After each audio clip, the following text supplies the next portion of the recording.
Michigan Can Lines LLC, yes, Michigan Can Lines LLC is a registered business, and based on available records, it operates in the state of Michigan. Like other LLCs, it is a limited liability company, meaning the owners are legally separated from the business itself, protecting their personal assets from company debts and lawsuits. This structure is popular for small to mid-sized businesses in Michigan because it offers flexibility and legal protection.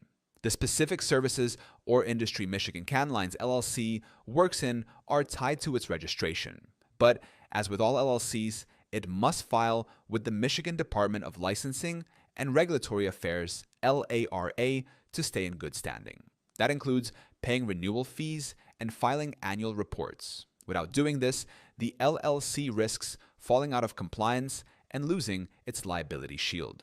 The short answer is this: Michigan Can Lines LLC is an official Michigan company that benefits from the protections and responsibilities of an LLC, but like all LLCs, it must maintain filings and compliance to stay active.